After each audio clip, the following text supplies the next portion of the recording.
रीना। ओ रीना बेटा कहाँ है? अरे, किसे आवाज लगा रहे हो? रीना मुखर्जी के घर गई हुई है। कह रही थी कि उनकी बेटी टीना ने गांव के सभी बच्चों को अपने घर बुलाया है। जरूर शहर मुंबई से कोई नई चीज आई होगी। टीना की तो आदत है, जब भी कोई नई चीज मंगवाती है तो सभी बच्चों को चिढ़ाने के लिए बुला लेती है। अब देखना, रीना आते ही कोई नई फरमाइश करेगी। लो, आ गई भाई।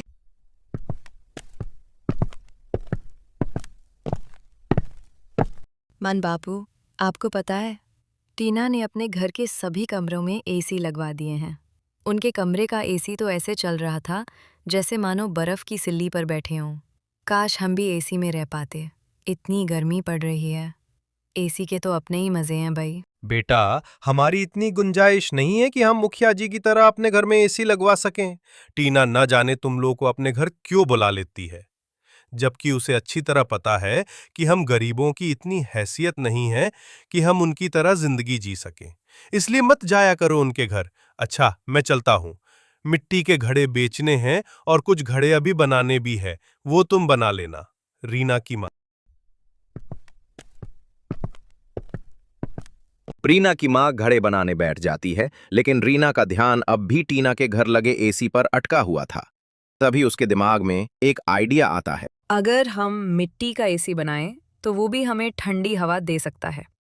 अगर हम कोशिश करें तो मिट्टी का एसी सच में बन सकता है। रीना, बेटा किस सोच में पड़ गई हो? माँ, मैं मिट्टी का एसी बनाने की सोच रही हूँ।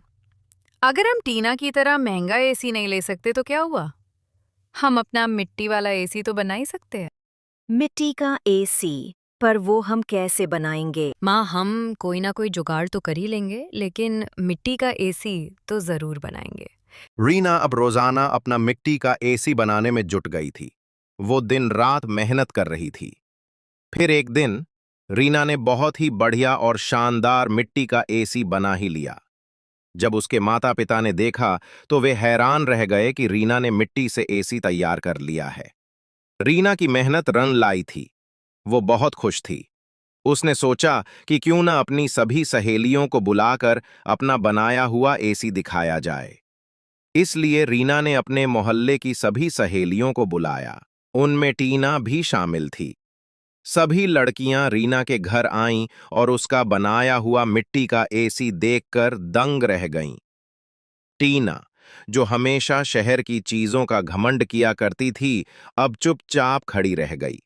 उसे यकीन नहीं हो रहा था कि गांव की रीना ने ऐसा कमाल कर दिखाया है। अरे वाह रीना, तेरा मिट्टी का एसी तो सच में कमाल का है। ऐसा एसी तो हमारे लिए भी बना दे। हमारे घर में भी बहुत गर्मी लगती है। हाँ, बना दूंगी मैं। सबके लिए बना दूंगी।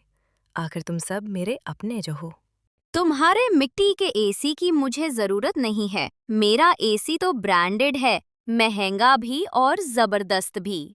इतना कहकर टीना तिलमिलाती हुई वहां से गुस्से में चली जाती है और किसी की बात तक नहीं सुनती। कोई बात नहीं, उसे जाने दो। जब उसका गुस्सा शांत हो जाएगा तो वो खुद ही आ जाएगी। माँ, पिताजी आइए ना, हम सब मिलकर एसी की ठंडी हवा का मजा लेते हैं। रीना बेटा, तूने तो बहुत अच्छा एसी बनाया है। इसने तो पूरे कमरे को ठंडा कर दिया है। ठीक कह रहे हो, हमारी रीना बहुत ही समझदार है। गांव के सभी लोग इसी से एसी बनवाने की कह रहे हैं। हाँ माँ, मैं सबके लिए बना दूंगी। कम से कम किसी को गर्मी में परेशानी तो नहीं होगी। मिट्टी का एसी लगने से सचमुच बहुत गर्मी कम हो गई थी। रीना के माता पिता अब रात में अच्छे से सो जाते थे। और एक दिन रीना अपने माता पिता के साथ बाजार गई हुई थी। लौटते समय उन्होंने देखा कि उनका मिट्टी का एसी टूटा हुआ है। माँ, पिताजी, ये कैसे हुआ? हमारे एसी को कौन तोड़ सकता है? हमारे घर में कौन आ सकता है? क्या पता घर में कोई जानवर आ गया हो और उसी ने हमारा मिट्टी का एसी तोड़ दिया। पर मैं तो घर के सभी खिड़की दरवाजे बंद करके गई थी। अगर घर में जानवर आता तो वो कुछ और भी छेड़छाड़ करता, कुछ और भी सामान टूटा हुआ होता। पर यहाँ तो सिर्फ मिट्टी का एसी ही टूटा है। हो ना हो, यह किसी की साजिश है। तभी रीना की सहेली साक्षी वहां पर आती है। रीना, तुम्हारा एसी टीना ने तोड़ा है। वो ये बात हंसते हुए अपने घर वालों को बता रही थी। और तुम्हें तो पता ही है, मेरी माँ वहाँ काम करती है। मेरी माँ ने ये सब सुना है ना। उसने मेरे साथ ऐसा क्यों किया? मैंने उसका क्या बिगाड़ा था? मैंने कितनी मेहनत से अपना मिट्टी का एसी बनाया था। तभी मुखिया जी टीना के साथ रीना के घर पर आ जाते हैं। अरे मुखिया जी, आइए आइए, बैठिए। अरे बेटा, मैं तो यहाँ टीना को माफी मंगवाने के लिए लाया हूँ। मुझे पता चला है कि उसने रीना का बनाया हुआ मिट्टी का एसी तोड़ दिया है। ये बात उसकी माँ ने मुझे बताई है। भले ही मैं गांव का मुखिया हूँ, लेकिन अगर मेरी बेटी ऐसा काम करे तो मैं उसे माफ नहीं करूंगा। अभी तो ये छोटी है, इसलिए समझा लूंगा, लेकिन अगर बड़ी होकर ऐसा करेगी तो मेरी क्या इज्जत रह जाएगी। चलो टीना, अब रीना से माफी मांगो। तुमने इसका मिट्टी का एसी तोड़कर ठीक नहीं किया। मुझे माफ कर दो रीना, मुझसे गलती हो गई। मैं डर गई थी। मुझे लगा कि तुम्हें मिट्टी का एसी बना लिया है, तो अब मेरे दोस्त मुझसे दूर हो जाएंगे।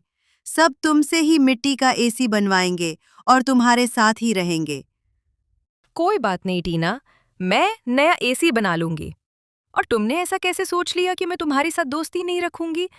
मैं तुम्हारी दोस्त हूँ यार, और दोस्त कभी भी एक दूसरे से जलते नहीं, बल्कि एक दूसरे की खुशियों में साथ खड़े रहते हैं। रीना और टीना एक दूसरे को गले लगा लेती हैं। मन की सारी गलतफहमियां दूर हो जाती हैं और दोनों फिर से पहले जैसे घनिष्ठ दोस्त बन जाती हैं। रीना दोबारा मेहनत करके एक नया मिट्टी का एसी बना लेती है। रीना और उसके माता-पिता बहुत ही अच्छे स्वभाव के थे। उन्होंने सिर्फ अपने लिए ही नहीं, बल्कि अपने पड़ोसियों के लिए भी मिट्टी का एसी बनाया और पूरे गांव वालों की मदद की। धीरे धीरे पूरा गांव रीना की तारीफ करने लगा। सब कहते थे, हमारी रीना तो गांव की शान है। दोस्तों, आप सभी को हमारी कहानी से क्या सीख मिली और आपको हमारी कहानी कैसी लगी, ये हमें जरूर कमेंट में बताएं। अगर आपको हमारी कहानी पसंद आई हो तो कृपया हमारे चैनल कहानियों का नशा को सब्सक्राइब करें, लाइक करें और अपने दोस्तों के साथ शेयर करें। ठीक है दोस्तों, फिर मिलते हैं अगली किसी अच्छी सीख देने वाली कहानी के साथ। तब तक आप सब अपना बहुत सारा ख्याल रखें। धन्यवाद।